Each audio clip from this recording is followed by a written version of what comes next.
Infelizmente, a nossa história está repleta de seitas e pseudo-religiões que foram criadas para se aproveitar das pessoas, usando da fé e de suas fragilidades para obter dinheiro, poder ou, pior, fazer o trabalho sujo de machucar outros indivíduos para o benefício de um líder ou pelo simples prazer de fazer o mal. No vídeo de hoje, vamos conhecer algumas destas doutrinas. Vamos entender como elas surgiram, quais eram suas principais características, conhecer os preceitos usados para manipular os fiéis e as práticas que as tornaram mundialmente famosas por ferir ou ceifar a vida de milhares de pessoas. Igreja Internacional das Boas Novas. Este é um dos casos mais recentes que se tem notícia.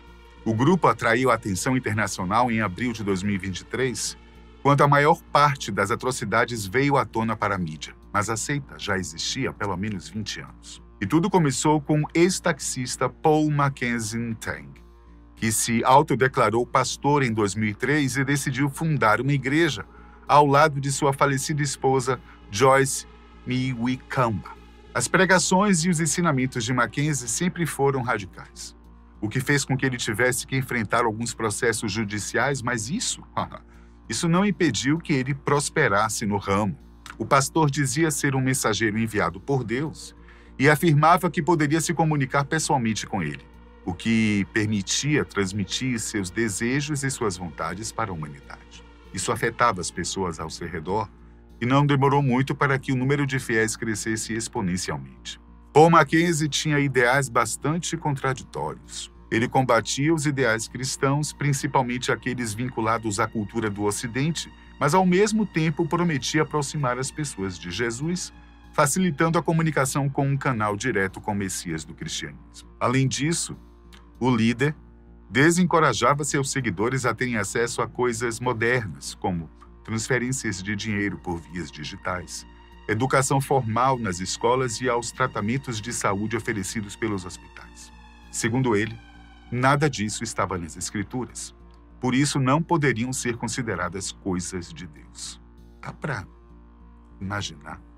No entanto, essa restrição aos recursos tecnológicos não parecia valer para todos, já que o próprio pastor mantinha um canal aqui, na plataforma do YouTube, para difundir seus ideais. Essa exposição fez com que Mackenzie tivesse problemas com as autoridades novamente, sendo acusado por seus ideais radicais que mantinham as crianças afastadas dos estudos.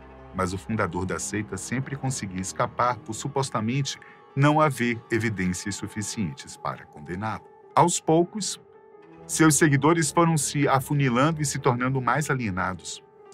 Todas as informações às quais tinham acesso vinham de seu líder ou eram filtradas por ele. O grupo se concentrou em uma área próxima à floresta de Shakahola, no território do Quênia, e lá ganhou suas últimas características macabras. Mackenzie fez uma lavagem cerebral nas pessoas, fazendo com que elas acreditassem em uma história escatológica sobre o fim dos tempos. Ele se autoproclamava como mensageiro dos últimos tempos e dizia que o seu ministério era nutrir os fiéis de forma holística para prepará-los para se encontrar com Jesus. E como é que isso seria feito? Através do jejum.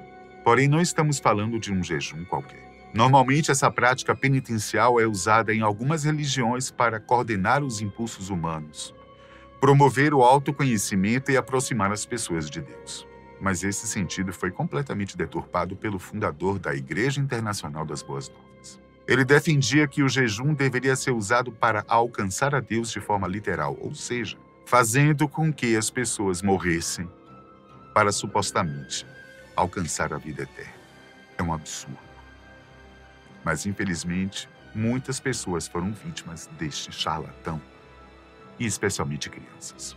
A polícia do Quênia iniciou uma grande operação investigativa assim que tomou conhecimento da gravidade do caso. Logo de cara foram encontrados 70 corpos enterrados nas proximidades de onde eram realizados os cultos e as pregações. Mas o número não parou de subir. As últimas estimativas dão conta de que mais de 400 pessoas morreram pelas mãos do pastor Mackenzie. Mas acredita-se que este número pode ser ainda muito maior. já que muitas famílias ainda estão desaparecidas. As perícias realizadas nas vítimas mostraram que a grande maioria padeceu de desnutrição, condição que foi provocada pela prática criminosa do jejum coletivo. E ainda existem fontes que apontam que alguns corpos tiveram seus órgãos retirados, o que indica que o líder poderia estar envolvido em algum esquema de tráfico humano, o que torna tudo ainda mais grave e cruel. Movimento pela restauração dos 10 mandamentos de Deus. A próxima seita que iremos conhecer também está localizada no continente africano e teve início em uma pequena comunidade agrícola no sudoeste de Uganda, país vizinho do Quênia. Tudo começou no final dos anos 80, com as visões místicas de Credonia Mwerinde, uma ex-profissional do sexo que afirmava ter se encontrado com a Virgem Maria, mãe de Jesus Cristo. A mulher até tentou convencer o Vaticano da autenticidade de sua experiência, mas a cúpula da Igreja Católica não tinha elementos suficientes para oficializar a vivência. Mas Credonia conseguiu o apoio de Joseph Kibwetere, um político frustrado que não só acreditou nela, como ajudou a fundar o novo culto baseado na suposta visão. Assim nasceu o movimento para a restauração dos 10 mandamentos de Deus. A seita, como o próprio nome indica, tinha preceitos bastante tradicionais e tinha como objetivo resgatar os princípios antigos, obedecendo os mandamentos divinos para garantir a salvação. Não demorou muito para que estes ideais, embasados pelas visões místicas de Credonia Mwerinde, ganhassem novos adeptos. Em 92, a doutrina já tinha cerca de 4.000 membros, que concordaram em se mudar para a residência de Joseph e formaram uma espécie de comunidade que viveria sob a tutela de uma mesma crença. Para isso, eles doaram seus pertences para os líderes do movimento e adotaram um estilo de vida simples, usando as mesmas roupas e fazendo atividades comunitárias diariamente. O culto manteve uma ligação tênue com o catolicismo romano, que dispunha de bases ideológicas e teológicas da seita, mas vale lembrar que eles nunca foram reconhecidos como uma comunidade ou uma congregação oficial da Igreja. Apenas se utilizavam das premissas convenientes para eles próprios. Mas se eles tinham ideais próximos aos que a Igreja Católica já dispunha em seus ensinamentos e tradições, por que os seguidores decidiram romper com a religião para aderir à seita? Os líderes usaram uma estratégia similar ao culto anterior. A ameaça do fim iminente com a chegada do Apocalipse e a possibilidade da salvação para a vida eterna. Os fundadores se aproveitaram da aproximação da virada do milênio para espalhar o medo nas pessoas, afirmando que o mundo iria acabar nos anos 2000. Essas afirmações eram muito comuns na época, inclusive usadas em tom jocoso e irônico em alguns lugares, mas se tornaram uma poderosa arma de persuasão nas mãos desses criminosos. Eles conseguiram convencer seus seguidores de que aquilo realmente era real. Por isso, eles faziam de tudo para tentar se salvar e evitar a danação eterna. O grupo era visto internamente como uma espécie de nova Arca de Noé, que seria preservada por serem os escolhidos a terem acesso direto às vontades e aos ensinamentos divinos. As pessoas que testemunhavam a seita de fora ficavam surpresas com a discrição e a disciplina de seus membros. Além de serem todos padronizados, usando sempre os mesmos uniformes, eles tinham uma rotina pesada de oração e ficavam quase o tempo todo em silêncio. Tudo para evitar o pecado e a perda da unção. Mas isso não significava que eles eram perfeitos, muito pelo contrário. Apesar de terem doado todos os seus bens e de trabalharem 24 horas por dia em prol da comunidade, a vida daquelas pessoas era sempre muito difícil. Eles viviam em péssimas condições, estavam quase sempre doentes e desnutridos, mas aguentavam tudo de forma heróica para ganhar os louros na próxima vida, o que deveria acontecer após o fim do mundo. Só que, como nós bem sabemos, o mundo não acabou. E foi aí que as coisas realmente saíram do controle. Depois da virada do milênio, os fiéis passaram a questionar os líderes do movimento, afinal de contas, eles tinham se abdicado de seus bens e de suas vidas por acreditarem na verdade difundida por eles. Acuados, os fundadores foram postergando o evento para o próximo mês, depois para o mês seguinte, até que perceberam que não seria mais possível enganar os seguidores. Foi então que eles decidiram cometer uma atrocidade. Reuniram boa parte dos fiéis em um dos locais usados para celebrar os cultos e atearam fogo no recinto, ceifando várias vidas de uma só vez. Mas isso não foi suficiente. Eles ainda envenenaram centenas de pessoas misturando uma substância tóxica à bebida que foi oferecida durante uma das pregações. Estima-se que mais de 1.000 pessoas tenham morrido nas mãos destes covardes, até que as autoridades pudessem intervir e prender os responsáveis. Uma tragédia. Rajneeshpuram. Essa seita teve características bem diferentes das anteriores, mas nem por isso deixou de ser extremamente nociva e perigosa. Estamos falando do movimento Rajneesh, criado pelo líder espiritual indiano Bhagwan Shree Rajneesh, o Osho, como é mais conhecido. O místico estudou filosofia e viajou por várias partes da Índia, aprendendo sobre os principais aspectos das religiões orientais até fundar o seu próprio culto no início dos anos 70. Osho encontrou diversos investidores que estavam dispostos a financiar uma série de retiros de meditação que prometiam desenvolver as capacidades espirituais dos participantes. Ele então recrutou e treinou vários seguidores e estabeleceu a sede de seu movimento em Pune, na Índia. Seus primeiros ensinamentos preconizavam um desapego às coisas materiais para aprender a viver plenamente. Mas a construção de seu império ia na contramão, mostrando-se um negócio extremamente lucrativo, que usava de princípios corporativos para serem administrados. Na década de 80, Osho viu uma oportunidade de expandir seus negócios, quer dizer, seu movimento religioso. Ele adquiriu uma enorme propriedade com mais de 60.000 acres no estado do Oregon, nos Estados Unidos, onde decidiu construir o rancho Rajneeshpuram, uma espécie de cidade que se tornaria o centro de sua seita e das suas operações. Nesta época, Osho já era bastante conhecido internacionalmente. Ele havia publicado diversos livros com suas opiniões e ensinamentos e era celebrado por ser um defensor da libertinagem sexual.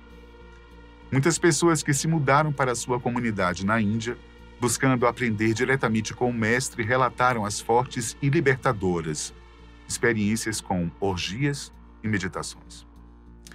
Mas o que era um movimento que pregava a liberdade sexual, evolução espiritual e engrandecimento pessoal acabou se tornando um culto ao poder, especialmente depois da mudança para os Estados Unidos. A comunidade de Rajneeshpuram tinha residentes permanentes que trabalhavam em troca da subsistência e ganhavam um pequeno vale mensal para cobrir as despesas pessoais. Isso fazia com que a propriedade tivesse um ar autossustentável, mas o local abrigava grandes retiros que movimentavam milhões de dólares e eram cada vez mais requisitados. Quando Osho comprou o rancho, ele o categorizou como um terreno para fins agrícolas. Isso definia as práticas que poderiam ser realizadas ali, além de delimitar os impostos e até o número de residentes que a área poderia ter. 6. Mas a realidade era muito diferente. Além dos seguidores que moravam e mantinham o local, o rancho recebia os retiros periódicos e até um festival internacional anual. A movimentação por lá era tão grande que Rajneeshpuram mais parecia uma cidade do que uma fazenda. A estrutura dispunha de bombeiros e policiais próprios, restaurantes, shoppings, pistas de pouso e até sistema de transporte. Tudo isso fez com que o território se expandisse bastante, obrigando Osho a comprar outras áreas e, eventualmente, arranjando problemas com os vizinhos. O líder espiritual queria controlar os aspectos políticos da cidade mais próxima, Antelope, já que era o seu empreendimento que gerava a maior parte da receita do local. Além de querer fazer parte das decisões, ele queria mudar o nome da cidade, o que causou atrito com os residentes que seguiam outras religiões e já estavam descontentes com as práticas libertinas do místico. A tensão explodiu em um ataque bioterrorista, considerado um dos maiores da história norte-americana até hoje. As investigações apontam que a ação foi comandada por Mi Anand Sheela, considerado como o braço direito do guru. Os agentes da seita teriam infectado a comida dos vizinhos com salmonela, causando adoecimento e a hospitalização de centenas de pessoas.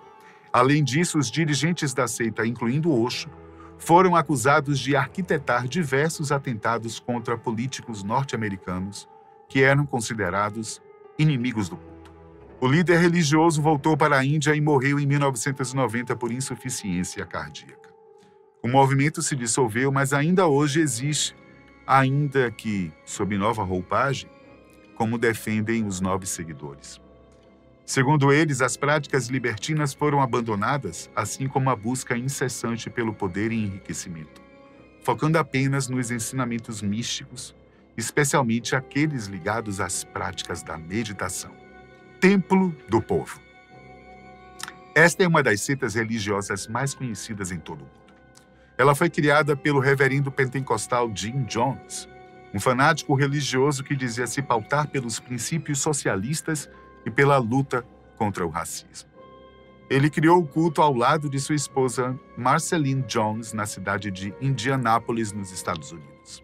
A família Jones ainda era formada por 3 crianças coreanas, uma garota indígena e um bebê negro, o primeiro a ser adotado por um casal de pessoas brancas no estado norte-americano de Indiana.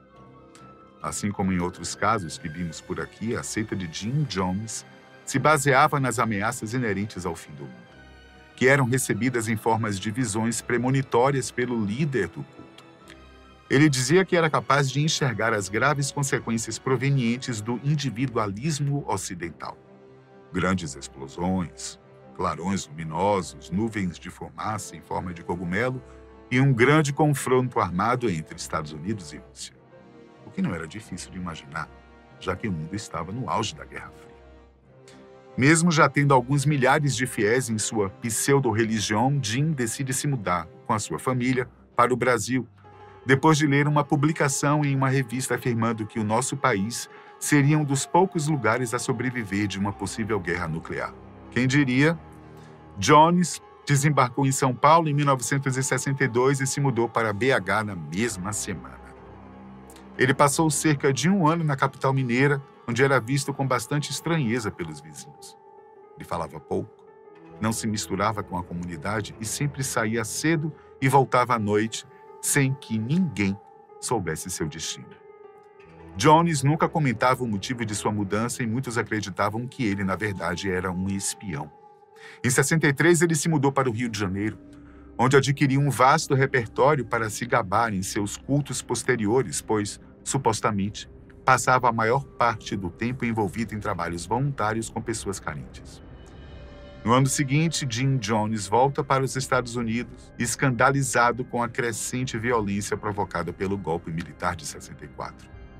Em 65, a seita de Jim Jones saiu de Indiana para se instalar no estado da Califórnia, onde conseguiu ampliar consideravelmente o seu alcance. Em menos de 10 anos, eles conseguiram abrir 3 filiais e conseguiram congregar mais de 20 mil seguidores, incluindo personalidades notórias como prefeitos, primeiras-damas, entre outros políticos. Foi também nesse período que começaram a surgir os problemas mais graves relacionados ao culto. Muitas pessoas negras acusavam o líder de conceder privilégios hierárquicos às pessoas brancas e militantes de esquerda questionavam o real comprometimento de Jones com as causas socialistas. As principais bases do movimento já estavam abaladas, mas esse era só o começo. Procurando escapar das acusações e isolar ainda mais os fiéis mais fanáticos, Jim Jones começou a negociar com as autoridades da Guiana para levar sua seita para o país, que era formado majoritariamente por negros e simpatizante das causas socialistas. O reverendo foi bem sucedido nas negociações e, em junho de 74, começou a construção do projeto agrícola do Templo do Povo, a comunidade religiosa que ficou conhecida como Jonestown. Jones divulgava a sua cidade particular como uma espécie de paraíso na terra, mas ela era o oposto disso. Havia várias denúncias de abusos, tortura, maus tratos, alienação, castigos desmedidos, enfim, o local mais parecia um campo de concentração do que uma habitação religiosa. Só que as coisas pioraram conforme os distúrbios paranoicos do reverendo começaram a se agravar. Talvez fosse pelo constante uso de drogas ilícitas ou mesmo pelo avanço da degradação de suas disfunções mentais. Mas os delírios de perseguição de Jim Jones ficaram fora de controle. Ele dizia que era arrebatado por visões em que a inteligência norte-americana, sob ordens da elite de direita, era enviada para dizimar a si e ao seu povo, por isso ele precisava fazer algo a respeito. Sua paranoia chegou ao ápice quando Leo Ryan, deputado federal pelo Partido Democrata da Califórnia, anunciou uma visita à Guiana. O político foi ao país sul-americano com uma pequena comitiva e se impressionou em um primeiro momento, pois foi muito bem recebido e não parava de ouvir elogios sobre Jonestown. Mas a falácia durou pouco. Bastou o líder da seita virar as costas para as pessoas, contarem a verdade e pedirem socorro, implorando para voltar aos Estados Unidos. Ryan tentou ajudar, mas foi morto quando tentou sair da propriedade. Como tinha certeza que seria atacado, Jim Jones convenceu a sua comunidade a praticar um ato de suicídio revolucionário, pois assim seria garantido que chegariam à vida eterna e não seriam pegos pelos seus inimigos. Quase 1.000 pessoas morreram envenenadas naquela ocasião, incluindo crianças, mulheres, idosos. Jim foi o último deles. Ele atentou contra a própria vida com uma arma de fogo depois que todos já haviam tomado a mistura fatal, incluindo a sua esposa e alguns de seus filhos. Pessoal, parece que não há limites para a maldade humana.